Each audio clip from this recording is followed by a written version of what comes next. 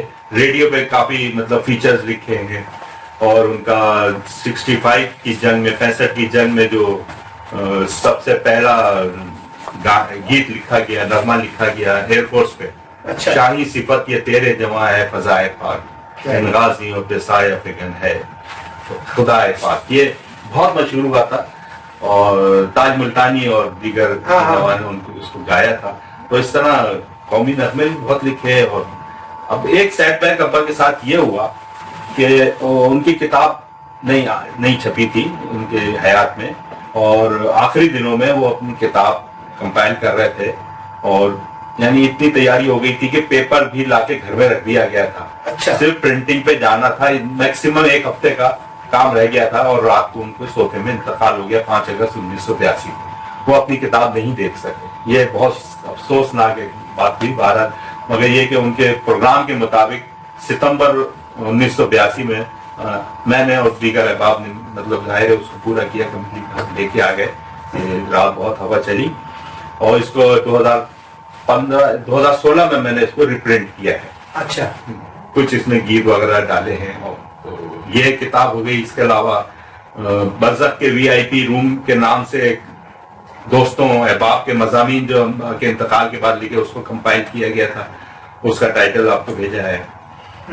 تو اس طرح ایک کتاب اور تھی, گیت کھلونے کے نام سے, وہ ترتیب دی تھی ابا نے, جو پورے پاکستان کے جو بچوں کے گیت لکھنے والے ان کے مطلب اچھا اس میں مجموعہ تھا. وہ ہجری اکیڈمی تھی, اس سلسلے میں کشور نائک کے چھپائی تھی. وہ بھی ابا نے کی. پھر وہ ہم سورج چاند ستارے پہ ایوارڈ بھی ملا تھا, UPL کا ایوارڈ ملا تھا. اور یہ سلسلہ ہے. پھر ابھی یہ ایک کچھ ابا کے جو شاعری کر رہے تھے, میں نے پوچھا تھا ابا سے کہ آپ انڈیا سے شاعری کرتے آ رہے ہیں, انڈیا سے مطلب 82 کی بات ہے, جب انتقال سے پہلے. میں جب اتنا چھوٹا تھا مگر اتنی سمجھ تھی کہ میں نے ان سے پوچھا کہ بھائی آپ انڈیا سے کرتے آ رہے ہیں شاعری, اور آپ اتنا چھوٹا سا مجموعہ آپ چھاپ رہے ہیں, جبکہ آپ سے جونیئر شاعر ہیں, میں دیکھتا ہوں گے موٹے ان کے. پہلے بیٹا وہ جو کلام منسوخ ہو گیا ہے, اس کو کامن ورڈ استعمال کیا, آبسلیٹ ہو گیا, وہ میں نے نکال دیا. اب یہ کیا اس میں مسئلے تھی, بہرحال وہ بھی ہوا. پھر 2017 یا 18 کی بات ہے کہ یہ کتاب جو کچھ انہوں نے جو کلام منسوخ کیا تھا, تو لوگوں کے اثرات پہ, ان کے احباب کے اثرات پہ, اس کو بھی ہم نے کچھ کلام پرنٹ کیا ہے, جو رئیس فروغ نئی جہتے کے نام سے ہے, اشتیاق طالب صاحب نے ترتیب دیا ہے. اچھا طارق بھائی, ایک چیز تو بہرحال ماننے والی ہے کہ رئیس صاحب روایت شکن نہیں بلکہ روایت قائم کرنے والے شعراء میں سے ہیں، اور اتنی جرت، جیسا کہ آپ نے کہا، مطلب آپ مجھے فراموش نہیں کر سکتے، یہ کہنے کے لیے بڑی جرت چاہیے. اور پھر اس کے علاوہ بچوں کے لیے جو ان کی شاعری ہے، یا وہ جو خواتین کا گیت ہے میری ہمجوریاں، کچھ یہاں کچھ وہاں، بڑی روایت ہے ان کی اس میں، اور روایت ساز جس کو کہنا چاہیے، احساس. جی صحیح کہہ رہے ہیں، میں روایت کو ساتھ رکھا ہے، ایسا نہیں کیا کہ بالکل روایت ہٹ گئی. دونوں چیزوں کو ساتھ ساتھ لے کر چلیں. حسن کو حسن بنانے میں میرا ہاتھ بھی، آپ مجھ کو نظر انداز نہیں کر سکتے. بالکل صحیح بات ہے. بہرحال یہ چل رہا ہے اور لوگ پسند کر رہے ہیں، اور اس شاعری کو سب سے خوشی کی بات یہ ہے کہ آج کی نسل بھی اسے پسند کر رہی ہے. ورنہ ان کے انتقال کو تقریباً 37-38 سال ہو گئے ہیں، مگر وہ ابھی بھی ان کو لوگ ان کے شعر کوٹ کرتے ہیں، ان کی باتیں کوٹ کرتے ہیں. یہ ایک بڑی خوشی کا مقام. اچھا، پھر بچوں کی شاعری میں، بچوں کے نظم میں وہ کتنا بڑا فلسفہ ہے اس کے اندر کہ دادا ابا کے انک جو ہے، کتنا بڑا فلسفہ ہے. ابو دادا میاں، ہاں، بہت ہلکی پھلکی شاعری انہوں نے بچوں کے لیول میں ہے بالکل. اور کیا مطلب ہلکے الفاظ کے اندر بہت بڑا پیغام دے دیتے ہیں کہ دادا ابا کے انک میں سب بڑے نظر آتے ہیں. ہاں، وہ ان کا ایک گیت ہے، وہی اس میں نصیحت بھی ہے. نصیحت کتنی اچھی ہے کہ ساتھیوں نیند تلے جب ذرا دھوپ ڈھلے، کھیل کی بات چلے، کھیل کی بات چلے، کھیل اچھا ہے مگر پہلے سبق یاد کرو، اپنے استاد کا ماں باپ کا دل شاد کرو. اور گھر کو آتے ہوئے نیکی یہ دکھائی ہم نے، گھر کو آتے ہوئے نیکی یہ دکھائی ہم نے، ایک ضعیفہ کو سڑک پار کرائی ہم نے، ساتھیوں نیند چلے جب ذرا دھوپ ڈھلے، کھیل کی بات چلے. مکس اپ کر کے لے کے چل رہے ہیں کہ بار نہیں لگے کہ جی ان کی نصیحت وہ ٹھوکی جا رہی ہے اس طرح کی. اچھا، ایک چیز یہ کہ جتنے بھی یہ ادیب اور شاعر قسم کے لوگ ہوتے ہیں، مصور ہیں، فنکار ہیں، بہت حساس دل ہوتے ہیں. بہت زیادہ یقیناً ایسا رئیس صاحب بہت حساس. لیکن کیا وہ جو ان کا حساس دل ہے، آپ کہیں پر کام کرتے ہیں، مطلب ریڈیو پاکستان کے اندر، ٹھیک ہے ادب پروری بھی بہت تھی لیکن سیاستیں بھی بہت زیادہ تھی. آپ نے بہت ٹچی پوائنٹ لے کے آئے. کیا وہ اس جو وہاں پر سیاستوں میں جو کچھ بھی وہ فیس کرتے تھے، کیا اس کا امپیکٹ گھر میں بھی ہوتا تھا؟ بالکل. ایک صاحب نے تو یہاں تک کہا ہے کہ ان کو قتل کیا گیا. مطلب یہ انہوں نے ایک استعاراتی اس میں کہا تھا، مجھ سے پرانی بات ہے. اس کی وجہ یہ تھی کہ جہاں تک میں سنتا ہوں، میں تو اتنا ظاہر گواہ نہیں ہوں، چشمدید جسے کہنا چاہیے، مگر یہ کہ جو کچھ احباب ایسے تھے کہ ان کی وجہ سے تکلیف بھی پہنچی اور بہت شدید تکلیف پہنچی. حساس ہے. اگر ہمیں کوئی ایسی بات کہ ہم ہلکی پھلکی اس کو لے لیں، وہ بہت زیادہ اس کو فیل کرتے تھے. تو ایون یہ کہ ان کو ہارٹ اٹیک بھی اسی وجہ سے ہوا، اور پھر 1-1.5 سال بعد ان کا انتقال بھی ہوا. اور وہ جو کہتے ہیں لوگ کہ واقعی ان کے لوگ اس میں جیلسی بھی تھی. اچھا. کیونکہ اب وہ ریڈیو پاکستان میں تو ملازم ہے، مگر ان کا نام ماشاءاللہ ٹی وی پہ بھی، اس زمانے میں ٹی وی بہت بڑی چیز تھی، ٹی وی پہ چل رہا ہے. پھر 1970 میں وہ ایران گئے. ایران جو ہے وہ پورا ایک وقت گیا تھا، اور وہاں جا کے فلموں کو ڈب کیے ابا نے ہمارے والے. اچھا. 1970 کی بات ہے. یہ طلعت حسین اور زینت یاسمین اور حسن شہید مرزا، یہ لوگ تو مجھے یاد ہے. کچھ لوگ اور بھی لوگ تھے جو گئے تھے. یہ لوگ وہاں پہ فنکاری کے لیے، یعنی آواز کے لیے گئے تھے. ابا فارسی سے اردو میں ڈب کیے تھے. کافی فلمیں کی تھی جو پتہ نہیں کس وجہ سے وہ انڈیا میں ریلیز ہوئی، پاکستان ریلیز نہیں ہوئی. ایک آدھ فلم شاید کوئی آئی تھی، شیر ایران یا کون سی، جو یہاں پہ ریلیز ہوئی تھی. تو اس وجہ سے جو ہلکا احباب تھا ان میں سے سب تو نہیں، کچھ کو تھوڑی وہ فیل ہوتی تھی کہ وہ بڑے افسر تھے، ان کے افسر ہم بڑے ہیں، نام ان کا بڑا ہے. تو وہ ایک جنرل جو، تو اس کی وجہ سے کافی تکلیفیں رہی. اچھا، مطلب میں جو چیز سمجھنا چاہ رہا ہوں وہ یہ ہے کہ یہ جو حساس طبیعت تھی، تو اس کے بعد انسان کے 2 رویے ہوتے ہیں عموماً. ایک تو یہ کہ وہ سارا بوجھ اپنے دل پہ لیتا ہے. بالکل صحیح. اور ایک یہ ہوتا ہے کہ انسان ایگزاسٹ کرتا ہے بول کے گھر میں ادھر. جی ہاں، جی صحیح کہہ رہے ہیں. نہیں، انہوں نے سب کچھ اپنے اوپر لیا. انہوں نے کبھی ہمیں محسوس نہیں ہونا. یہ بھی مجھے ان کے انتقال کے کافی عرصے بعد یہ باتیں پتہ چلی ہیں. اچھا. ہاں، مجھے نہیں پتا تھا. انہوں نے کبھی ہمیں محسوس بھی نہیں ہونے دیا گھر والوں کو کہ کوئی چیز ان پہ بیت رہی ہے. وہ اپنے رائٹنگ میں، اپنی تحریروں میں لگے رہتے تھے. اب وہ اس تحریر میں اس کا